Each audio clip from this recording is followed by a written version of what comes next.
निसर्ग काही वेळा होत्याचं नव्हतं करतं आणि निसर्गापुढे कोणाचंही काही चालत नाही. असं आपण गेल्या अनेक वर्षात जिल्ह्याचा विचार केला तर अनेक वादळं आपण अनुभवली.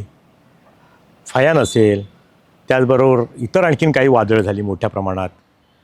वादळामध्ये मोठ्या प्रमाणात हानी झाली आणि तसंच काहीसा 9 मेला तसंच काही वादळ ह्या जिल्ह्यात आलं. साधारण काही तासांपुरता ते आलं, ते घोंगावलं आणि त्या घोंगावल्यामुळे त्या वादळाच्या वाऱ्यामुळे म्हणा अनेक ठिकाणी नुकसान झालं.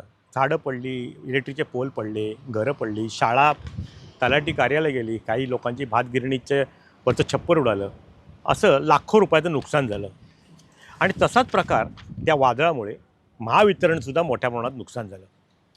महावितरण म्हटलं की आपल्या घरामध्ये येणारी वीज ही सर्वसामान्यांना नेहमी गरजेची वाटते आणि या वाढत्या उष्म्यामुळे तर आणखीन तिची तीव्रता, तिची गरज अधिक भासते. पण शेवटी महावितरणमध्ये कर्मचारी कर्मचारीच आहेत, माणसंच आहेत. आपण सहज म्हणतो अरे लाईट गेला आहे ग्रामीण भागात, भाषेत किंवा शहरी भागात, अजून आला नाही, करतात काय नाही, ते सुद्धा आपल्या जीवाच्या पलीकडे जाऊन मेहनत घेऊन त्या संपूर्ण त्या एखाद्या सरळ रेषेत असलेल्या वीज वाहिनीवर असेल किंवा दुर्गम भागात असेल, जंगलात असेल, डोंगरात असेल, त्या पडलेले पोल, त्या पडलेल्या तारा किंवा तिथला ट्रान्सफॉर्मर बदलण्याच्या कामामध्ये अतिशय जीवापलीकडे म्हणा, मेहनतीने म्हणा, जितकं शक्य होईल तितक्या प्रमाणात ते वीज ग्राहकांना दिलासा देण्याचा प्रयत्न करतात. आणि खरोखर परवाच्या 9 तारखेला जे वादळी आलं त्यामुळे जिल्ह्याचा विचार केला तर महावितरणचं जवळजवळ 1-1.5 कोटी रुपयाचं नुकसान झालं. नुकसान होण्यापेक्षा विद्युत खांब कोसळले, उच्च दाबाचे, लघु दाबाचे, त्यावर ट्रान्सफॉर्मरचं नुकसान झालं आणि जवळजवळ 50,000 ग्राहक हे काळोखात होते. पण MECBच्या कर्मचाऱ्यांनी, अधिकाऱ्यांनी जी मेहनत घेतली आणि त्यामध्ये जवळजवळ 24 तासामध्ये जवळजवळ 70 ते 80% लोकांना त्यांनी दिलासा दिला.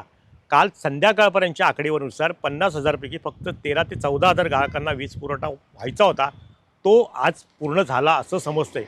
एकंदरीत आपण जिल्ह्याचा विचार केला तर 9 तारखेला जे काही तासांपुरतं जे वादळ आलं होतं त्या वादळामध्ये महावितरणचे जवळजवळ उच्च दाबाचे, हाय टेन्शनचे 164 विद्युत खांब बाधित झाले. त्यामधले त्यांनी 24 तासामध्ये जवळजवळ 96 पूर्ववत केले आणि 68 बाकी होते. ते आजपर्यंत त्यांनी टार्गेट दिलं आहे, आज संध्याकाळपर्यंत तेही पूर्ण होईल असं कार्यकारी अभियंता जितेंद्र फुलवारे यांनी स्पष्ट केलं आहे. त्याचबरोबर उच्च दाबाच्यामध्ये शिल्लक राहिलेले 68 लघुदाब होते, त्यामध्ये जवळजवळ 321 पोल बाधित झाले होते, म्हणजे पडले होते, वाकले होते, आपल्या मराठी भाषेत मोडले होते. त्यापैकी 203 त्यांनी पूर्ववत केले. त्याचबरोबर शिल्लक राहिले तर 118, त्याच्यामध्ये ट्रान्सफॉर्मर त्याच्यामध्ये 8 बाधित झाले आणि 8चे 8 त्यांनी पूर्ववत केले. आणि जवळजवळ हे सगळी नुकसान भरपाईचा आकडा पाहिला तर जवळजवळ 1,15,00,000 आणि अन्य काही म्हणजे जवळजवळ 1.25 कोटीच्या घरात हा आकडा गेला आहे. पण नुकसानापेक्षा ते उभं करण्यामध्ये जवळजवळ त्यांनी साधारणपणे यंत्रणा, मनुष्यबळ जवळजवळ 250 ते 300 मनुष्यबळ या संपूर्ण वीज वाहिनी किंवा वीज पुरवठा सुरळीत करण्यासाठी त्यांच्याकडे कर्मचारी वगैरे राबतोय, उन्हात राबतोय, जंगलात जातोय, दुर्गम भागात जातोय, जिथे वीज पडले, पोल पडलेत, विजेच्या तारा पडल्या त्या सगळ्या पूर्ववत करण्यासाठी जातोय. आणि आत्ता मिळालेल्या माहितीप्रमाणे जवळजवळ 15,662 ग्राहकांना काल संध्याकाळपर्यंत वीज पुरवठा झाला नव्हता, आज होईल. एकंदरीत सांगायचं काय की आपण ह्या निसर्गाच्या पुढे कोणाचं काही चालत नाही. काही तासाकरता आलेलं हे वादळ महावितरणचं नुकसान करून गेलेच, पण जिल्ह्यात वित्तहानी पण झाले, नंतर प्राणहानीसुद्धा झाले, काही गुरंही दगावलेली आहेत.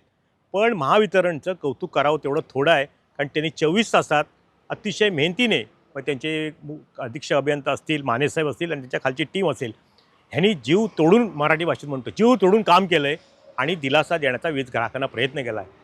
म्हणजे एकंदरीतच महावितरणने केलेल्या कामाचं कौतुकच म्हणावं लागेल, कारण उष्म्याचं प्रमाण एवढं वाढलं आहे, त्यामुळे घरामधल्या आपल्या पंखे किंवा वातानुकूलित यंत्रणा असेल, जी काय असेल तीसुद्धा आता अपुरी पडते. मग त्याच्यासाठी पूर्ववत होण्यासाठी त्याला विजेची गरज लागते. पण हे गोष्ट लक्षात घेऊन महावितरणने चांगलं काम केलं आहे असं पालकमंत्री उदय सामंतांनी सुद्धा पत्रकार परिषदेत त्या विभागाचं कौतुक केलं आहे. निसर्गाच्या पुढे काही चालत नसलं तरी मनुष्य मात्र प्रामाणिकपणे, मेहनतीने लोकांना दिलासा देतोय, हे मात्र महावितरणच्या एकंदरीत कामगिरीवरून म्हणता येईल. टाईम दिले करता किशोर मुळसह, यश मयेकर, रत्नागिरी. टाइम्स डिजिटलला लाईक करा, शेअर करा, सबस्क्राईब करा आणि बेल आयकॉन दाबायला विसरू नका. Times digital.